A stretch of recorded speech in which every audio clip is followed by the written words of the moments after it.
From the moment you took your first breath, the world wrapped you in a language you couldn't yet speak, not with words, but with energy. The air held a certain weight.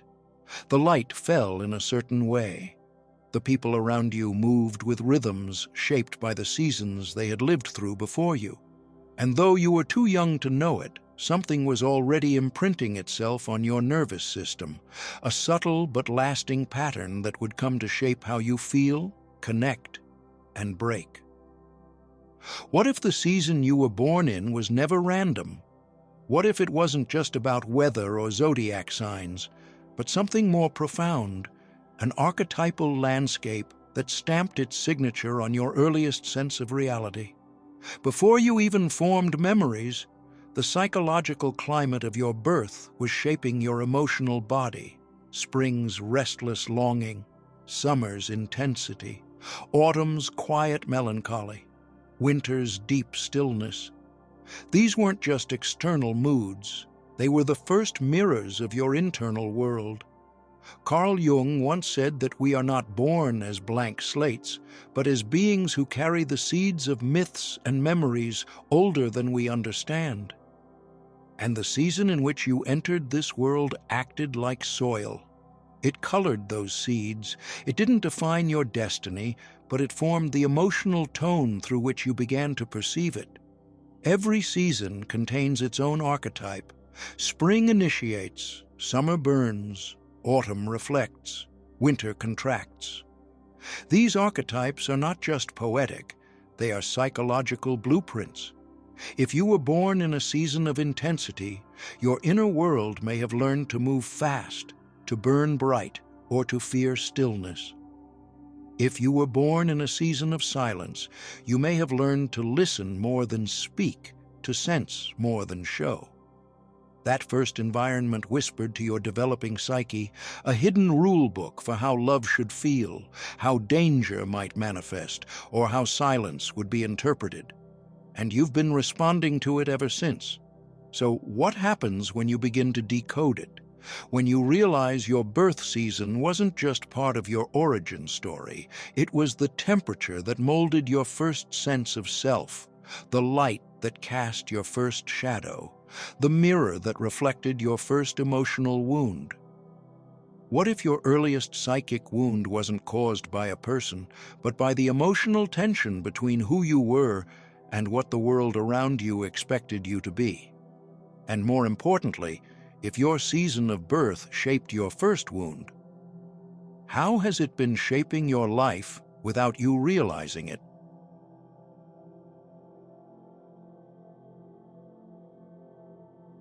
Have you ever wondered why you light up at the idea of something new, but quietly panic once it begins to unfold?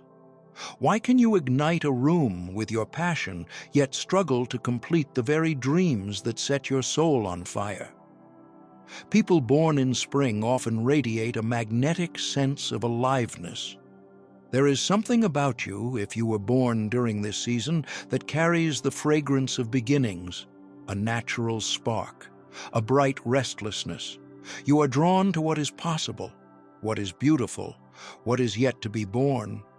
You see life through the eyes of potential, and others often feel revived just by being near you. You possess the gift of creativity, renewal, and bringing fresh color into a gray world. But behind all that hope, there's a secret ache that no one talks about, and you've likely felt it since childhood. It's the weight of beginnings you don't know how to finish. It's the silent fear that your brightness will fade before it matters. If you stop glowing for just 1 second, people will walk away. Underneath your enthusiasm lives a nervous edge, an urgency to prove that your light is worth staying for. You may start new projects with excitement, yet abandon them once the high wears off. You may overflow with ideas but struggle to complete them. You may hide your self-doubt behind charm or momentum, hoping no one sees the shadow creeping in when you're alone. What began as pure vitality becomes a pressure to sustain your radiance. Not because you're superficial, but because you once learned in your earliest days that being impressive or joyful was the safest way to belong. Carl Jung would say this tension between light and wound is the beginning of your individuation. In you, the archetypes of the innocent and the creator dance in constant contrast. The innocent longs for life to remain soft, exciting, forgiving. The creator seeks to bring something lasting and meaningful into the world. However, when life challenges your confidence, these archetypes can become distorted. The innocent retreats into avoidance, fearing failure. The creator grows manic, trying to produce something perfect just to feel worthy. This is the silent battle spring-born souls often face. The bright exterior that covers a fragile interior, afraid of being exposed, and most of the time no one sees the wound because you're so good at shining through it. So now, ask yourself honestly, is your love of new beginnings truly about creation? Or is it your way of avoiding the fear of not being enough if something goes wrong? Are you running toward your dreams or away from the possibility of being seen as a failure? If you carry the season of spring in your energy, perhaps your wound is not in your ability to begin, but in your unspoken fear that someone will watch you fall short before you're ready. And maybe that fear has quietly shaped your whole life. What would happen if, instead of starting again, you stayed and faced what finishing would reveal?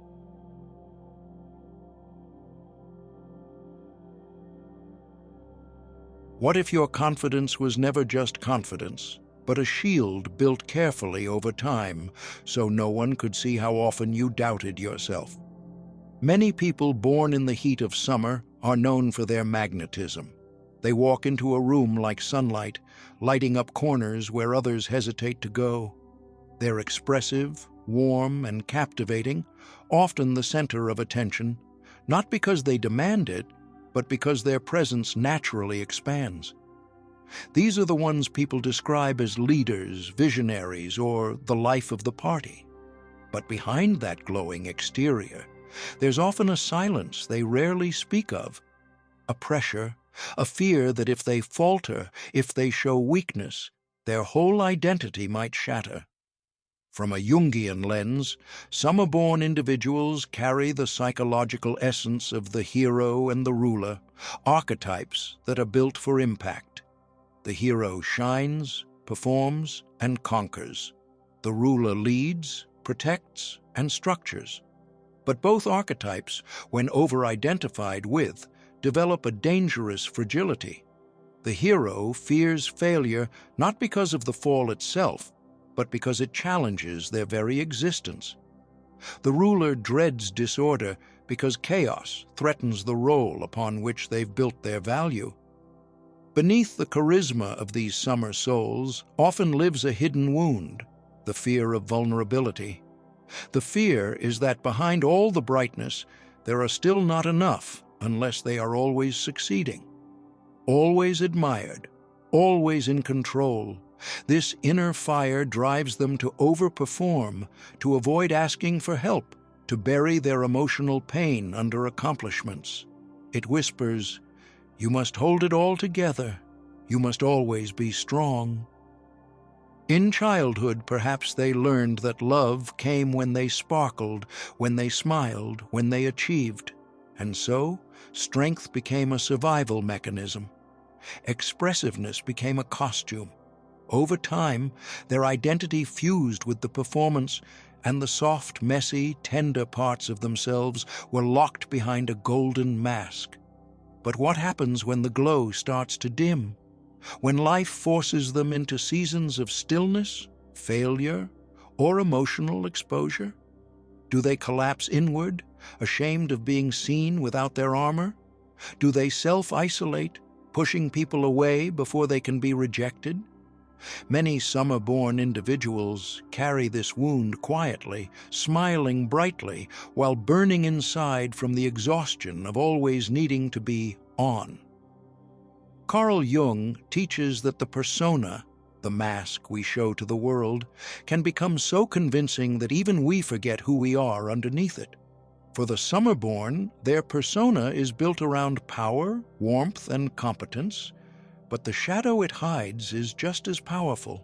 The deep longing to be loved for who they are when they are not achieving, not performing, not glowing. So here is the question.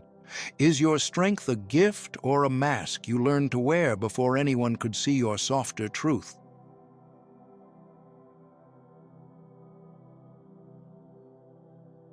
Have you ever wondered if the wisdom you've gained is also what's keeping you from fully experiencing life?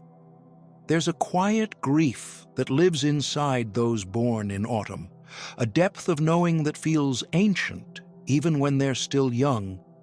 These are the souls who see beneath the surface, who instinctively feel the turning of seasons, not just in nature, but in people, in relationships, in life itself. They are often praised for their insight, admired for their sensitivity, and sought out for their ability to read between the lines. But behind that perceptive gaze, there's often a subtle ache they rarely speak of. Autumn-born individuals carry a natural gravitas. Their minds are reflective, their hearts tuned to the rhythm of endings and transitions. From a young age, they may have sensed things others missed: a parent's silent sorrow, a friend's unspoken need, the invisible shift in a room. This heightened awareness becomes both a gift and a burden. Because when you're able to see the truth behind people's words, the story behind every smile, or the lesson in every heartbreak, it can be hard to remain light, and even harder to remain close. Many autumn-born souls unconsciously adopt the archetypes of the sage and the magician, as Carl Jung described. The sage observes, the magician transforms. Together, these inner energies gift autumn-born individuals with emotional intelligence, pattern recognition, and the ability to alchemize pain into wisdom.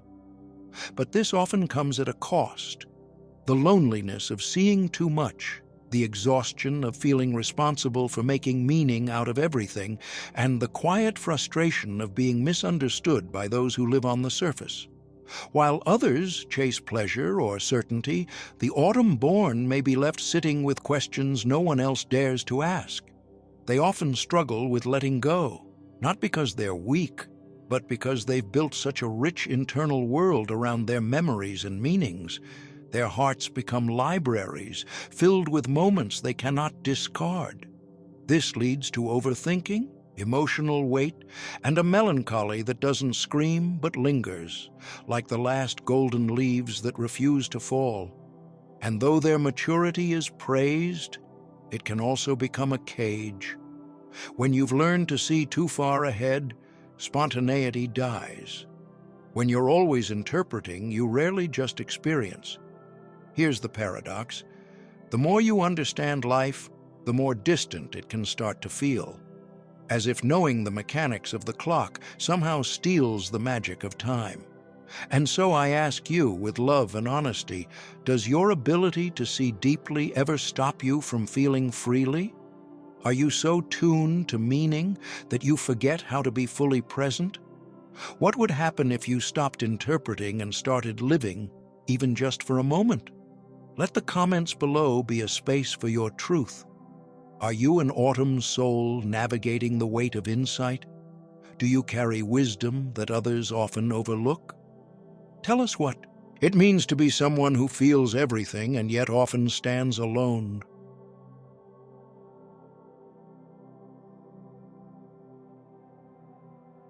What happens when your strength becomes the very armor that keeps love out? Unlike the radiance of summer or the transformation of autumn, winter-born souls often enter the world already carrying an ancient stillness. There's a quiet depth in them, a kind of gravity that doesn't need to shout to be felt. These are the individuals who rarely ask for help, not because they never suffer, but because their suffering taught them how to survive in silence. They are the ones people describe as strong, calm, deep, even unshakable. But what no one sees is that behind this stoic presence, there often lives a loneliness so old it no longer has a name. In real life, these are the people who carry entire families on their backs, who hold space for others without ever asking for space in return. They are the emotional anchors in their relationships, the dependable ones at work, the quiet observers who seem to sense more than they say. But under that calm, there is often a heart that has learned to close itself slowly, one disappointment at a time. The more they were expected to be strong, the more they hid their softness. Over time, they learned a dangerous equation.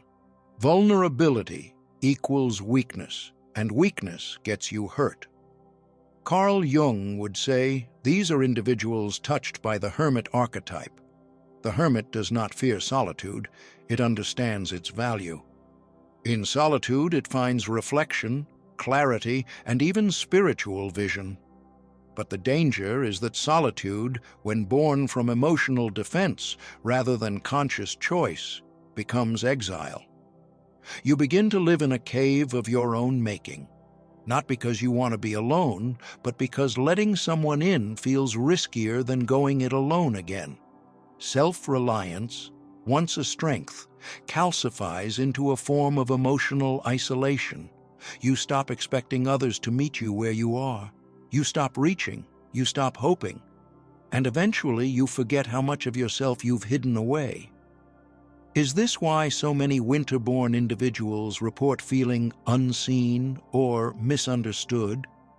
Why do they struggle to trust even those who prove themselves trustworthy? Could it be that their inner world is so vast and unspoken that most never get past the surface? This is not because they are cold. It is because they are guarding warmth that they have never felt safe to share. So let me ask you this. Did your strength begin as a survival strategy you never learned to put down? Are you still wearing the armor that once saved you, but now quietly starves your soul of connection? If so, you are not broken. You are simply carrying an outdated story about what it means to be strong. The real courage may not be in enduring alone, but in learning to let someone see you and still choosing to stay.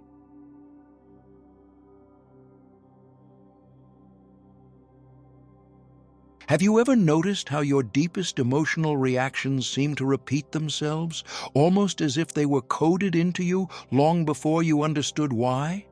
Patterns of conflict in love, the kinds of people you're drawn to, or the way you suddenly withdraw, lash out, or feel abandoned.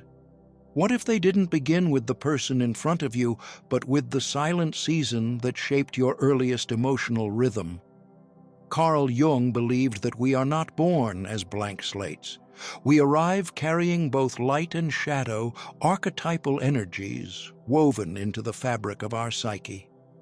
The season in which we are born is not just a backdrop for our birth. It is a symbolic mirror. It leaves an invisible imprint, a psychological climate that becomes part of how we attach, trust, defend, and break. This is the birth of what Jung called the shadow, the unconscious container of all that we repress, deny, or cannot see in ourselves.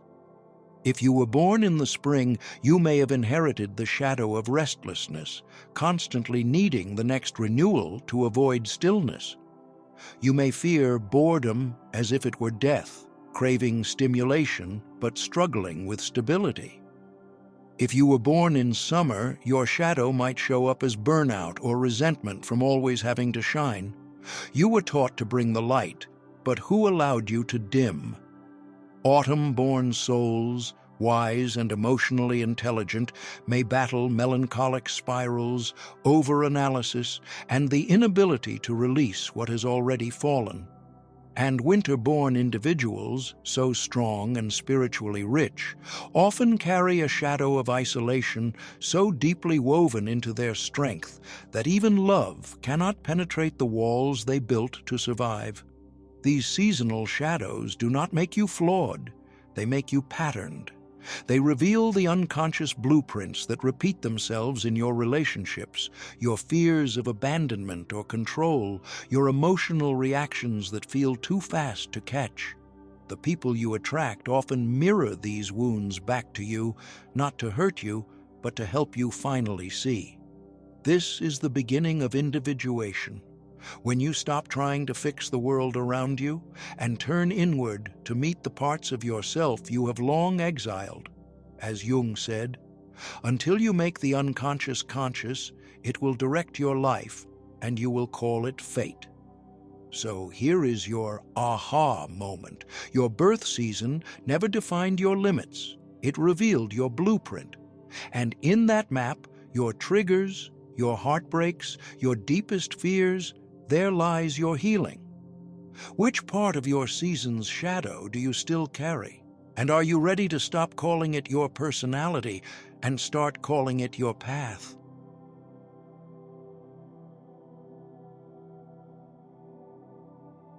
What if the season you were born into has been calling you home all along, not to remind you of who you were, but to help you reclaim the part of yourself you had to leave behind? Every journey of healing eventually brings us back to the beginning. Not because the past holds all the answers, but because our patterns are rooted in the moment we first entered this world. Jung understood that wholeness is not achieved by running from our wounds, nor by pretending they do not exist. It is found in the return, the sacred turning inward to the emotional blueprint we unconsciously carry, shaped by the silent language of our first environment. And that environment, symbolically and psychically, is the season of our birth. This isn't about astrology or labeling personalities.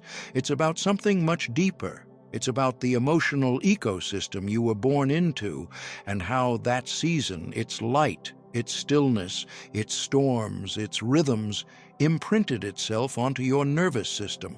Spring babies who once bloomed with hope might now fear routine and stagnation, forever chasing beginnings because endings remind them of stillness they were never allowed to trust.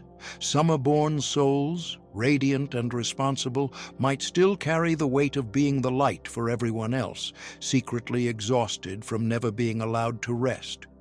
Those born in autumn may hold a tender ache in their chest, always watching what they love fall away, becoming hyper-aware of change and loss before they had the tools to name it. And winter-born children, wrapped in symbolic silence, might have been taught to self-soothe in emotional coldness, learning that strength meant solitude and visibility meant vulnerability. These aren't just poetic metaphors. They are patterns of behavior that shape adult lives. They whisper in the relationships you attract, the dreams you delay, the parts of you you don't yet understand. And the tragedy isn't that we have these wounds. The tragedy is how long we spend believing they are just who we are. But there is another path, one that begins not with trying to escape our patterns, but with seeing where they began. Jung taught that we do not become enlightened by imagining figures of light, but by making the darkness conscious. And your seasonal shadow, those silent imprints left behind in your earliest experience, is not your enemy. They are your compass. Your season isn't here to define you. It's here to awaken you. It calls you back to the innocence you abandoned, the softness you protected, the joy you postponed in exchange for survival. And when you hear that call, not with logic but with your soul, something begins to shift. You stop reacting to the wound. You start responding from awareness. So, what is the season that raised you?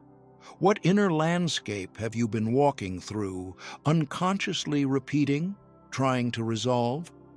Because if you look closely, you may see that the people you attract, the emotions that trigger you, the roles you play, all of it has been trying to bring you back to the root, back to the moment your psyche first learned to protect itself. And now, maybe for the first time, you can return with love. This return is not about blaming the season or romanticizing the past. It's about integrating the gift your shadow has been guarding. Because once you retrieve the part of yourself you left behind, you no longer need to chase beginnings or fear endings. You no longer confuse intensity with love or silence with rejection. You stand at the center of your own inner cycle, no longer run by the unconscious, but guided by conscious choice. So I invite you now, share your birth season in the comments. What patterns do you see in yourself that may have been shaped by it? What wound are you now ready to understand instead of repeat? Your healing begins when you stop running from the season that made you and start listening to what it has been trying to teach you all along. Your comeback begins with your return. If this touched something sacred inside you, don't let it fade into silence. Like this video, subscribe, and turn on notifications. Your presence here is not just support, it's resonance. And if you feel moved to give back, your donation becomes a quiet but powerful gesture that helps keep this light alive for others still walking in the dark.